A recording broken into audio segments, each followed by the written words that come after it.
সময়ও যদি আপনার সঠিক উচ্চারণ না হয় তাহলে অর্থ আকাশ পাতাল হয়ে যায়।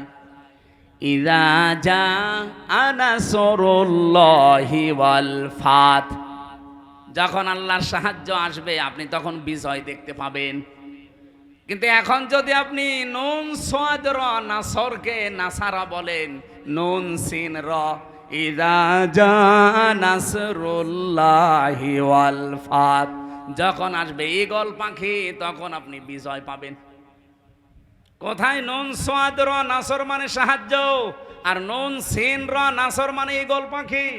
আকাশ পাতাল পাল্টিয়ে যায়নি, শুধু অক্ষর পাল্টিয়ে গেলেই যদি এত পরিবর্তন হয়, তাহলে কোন শব্দের অর্থ যদি আপনি পাল্টিয়ে ফেলেন কি হতে পারে আপনার বলেন? অথচ এই হিন্দু বেটা পড়া কোরআন শরীফের কত কত বার পড়তে পারে আপনি বলেন?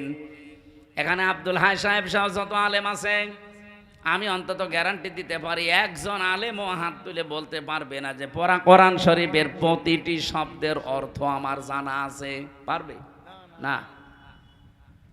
আমি পড়েছিলাম পড়াটা, কিন্তু আমার মনে নেই, আমার আবার স্টাডি করা লাগবে, দেখা লাগবে। আপনি বলেন সেই ছোটবেলা থেকে এর সাথে আমি লেগে আছি, তারপরও এখন পড়াটা আমি এই 33 বছর পর্যন্ত আয়ত্ত করতে পারি নাই। অথচ হিন্দু মানুষ কি পড়া পড়েছিল, কি বোঝা বুঝেছিল, কি লিখা লিখেছিল, পড়া কোরআন শরীফ তার আয়ত্তে আছে, তাফসির যেহেতু লিখেছে, কিন্তু লোকটার মন ছিল না, এজন্য হেদায়েত পায়নি। মারা যাওয়ার পরে জানাজাও দেয়নি, কবরেও দেয়নি, পুড়িয়ে ফেলেছে। কথা বলেন না কেন? আজকের এই ময়দানে যদি আপনার মন না থাকেন, আপনি যে ধর্মের লোকই হন, মানুষ তো আপনি, মন যদি আপনার না থাকে, একদিনের ওয়াজে তাফসিরে না, কিয়ামত পর্যন্ত গ্রামে যদি তাফসির হয়েও যায় আপনার কিছুই হবে না, ওই গিরিশচন্দ্র সেনের মতো। এই জন্য মন আগে তৈরি করেন। হ্যাঁ, কোরআনের সেই ক্ষমতা আছে আপনাকে হেদায়েত দিতে পারে, পারে না? বলেন বলেন। আল্লাহর কোরআন যে আপনাকে হেদায়েত দিতে পারে সে ক্ষমতা আছে। কোথায় পাবেন আপনি?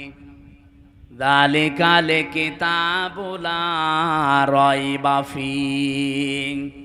এই যে কিতাবের আগে আলিফ লাম দিয়ে নির্দিষ্ট করে দেওয়া, এখানে বোঝাতে চেয়েছে এই আলিফ লাম দিয়ে পৃথিবীতে একটাই মাত্র কিতাব যার ভেতরে ভুল নেই, সন্দেহ নেই, এবং হেদায়েত দেওয়ার একচ্ছত্র মালিকানা কোরআনকে আল্লাহ দিয়েছে।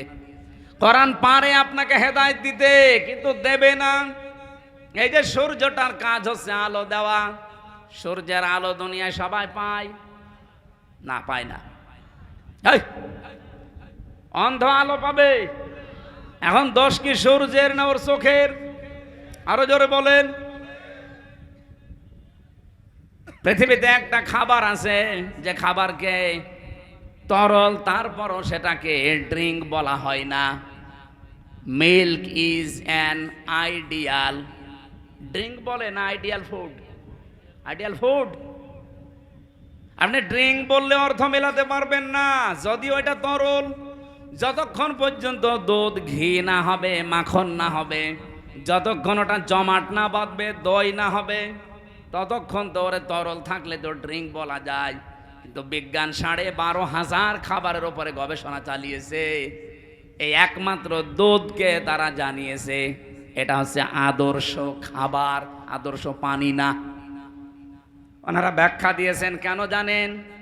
তামাম পৃথিবীতে যত খাবার আছে, আপনার যদি ক্ষুধা লাগে খাবার খাবেন, ক্ষুধা মিটে যাবে, কিন্তু পিপাসা মিটবে না। একমাত্র যদি আপনি পানি পান করেন পিপাসা মিটে যাবে, কিন্তু ক্ষুধা মিটবে না। ক্ষুধার জন্য খাবার মাস্ট বি লাগবে।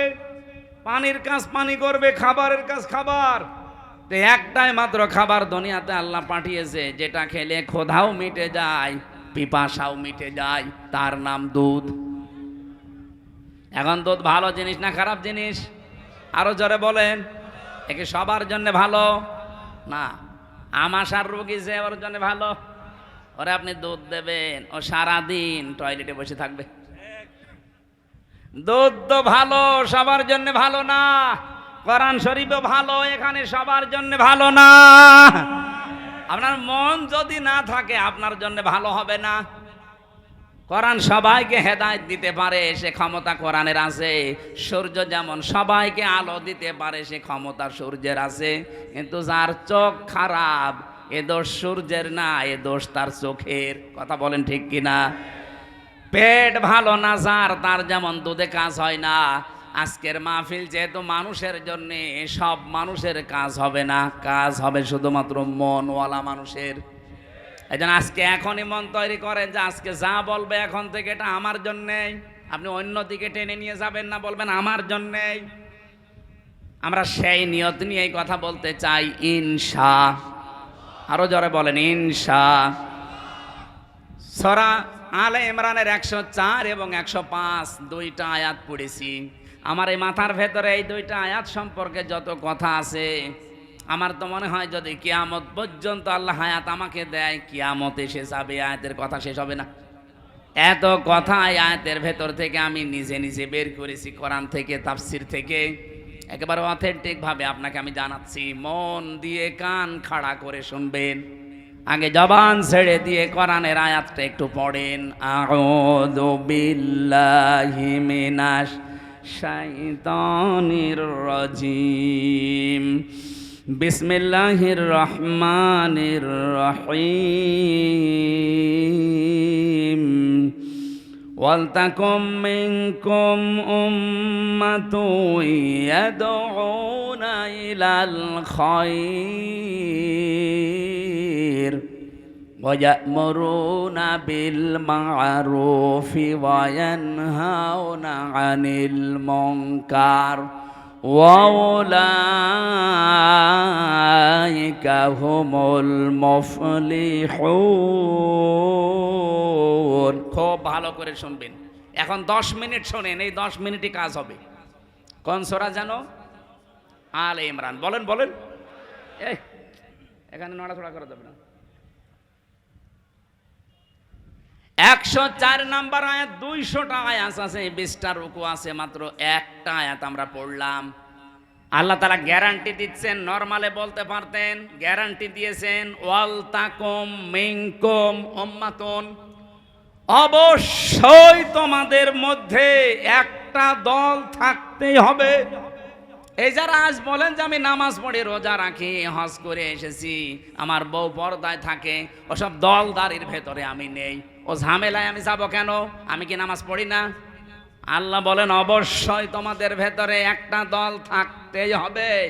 এই জন্য আল্লাহ উম্মতের আগে আলিফ লাম দেয়নি, উম্মাতুন মানে একটা দল, আর আলিফ লাম দিলে দলটি হইতো। যেহেতু উম্মাতুন দিয়েছেন, একটা দল থাকতেই হবে বাংলাদেশে।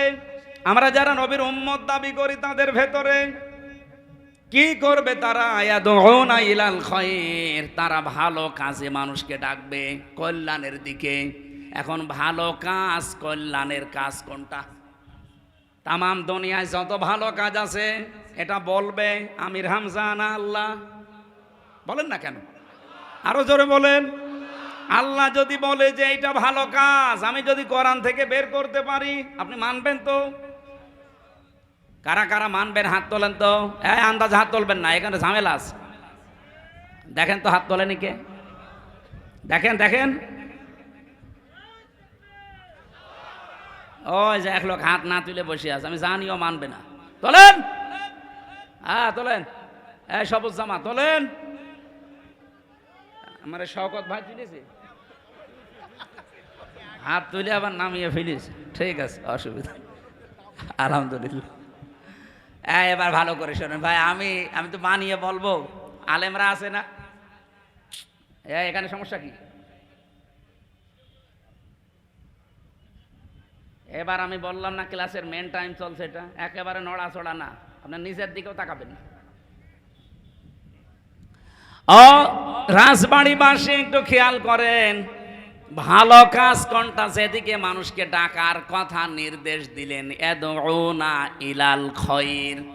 এখানে খয়েরের আগে আলিফ লাম দিয়ে আল্লাহ নির্দিষ্ট করে দিয়েছেন কাজটা। কোরআন শরীফের ভেতরে আমি ভালো কাজ পেয়েছি 500। কয়টা বলেন বলেন? 500 ভালো কাজের ভেতরে একটা ভালো কাজের জন্য আল্লাহ নির্দেশ দিলেন এটার ব্যাখ্যা আপনি সূরা সফের 10 নাম্বার 11 নাম্বার আয়াতটা একটু খোলেন। ইয়া আইয়ুহাল্লাযীনা আমানু হাল আদুল্লুকুম আলা তিজারাতিন তুনজিকুম মিন আযাবিন আলীম। ওহে যারা ঈমানের দাবি করো, আমি কি এমন একটা ব্যবসার দিকে তোমাদের ইঙ্গিত দেব, দালালাত করব, বলে দেব, সন্ধান দেব, যে ব্যবসাটা করলে জাহান্নামের আগুনে যাওয়া লাগবে না, কঠিন যন্ত্রণাদায়ক আযাব থেকে তোমরা বেঁচে থাকতে পারবে? কি সেই ব্যবসা? মূলধন হিসাবে কয়েকটা জিনিস আমি ঘোষণা দিলাম। ব্যবসা করতে যেমন মূলধন লাগে, নাই তো ব্যবসা করা যায় না। আল্লাহ পাক বলেন যে জাহান্নামের আগুন থেকে বাঁচতে হলে ব্যবসা করা লাগে। এই ব্যবসার মূলধন তিনটা। তো উমিনুনা বিল্লাহি ওয়া রাসূলিহি ওয়া তুজাহিদুনা ফি সাবিলিল্লাহ বিআমওয়ালিকুম ওয়া আনফুসিকুম যালিকুম খায়রুল লাকুম ইন কুনতুম তা'লামুন। আল্লাহর প্রতি যারা বিশ্বাস করেছে, রসুলের ওপরও বিশ্বাস করো। আর এই দুইটা দাবিকে সামনে রেখে জান আর মাল দিয়ে আল্লাহর এই জমিনে তার বিধান বাস্তবায়নের জন্য সর্বাত্মক প্রচেষ্টা চালাও।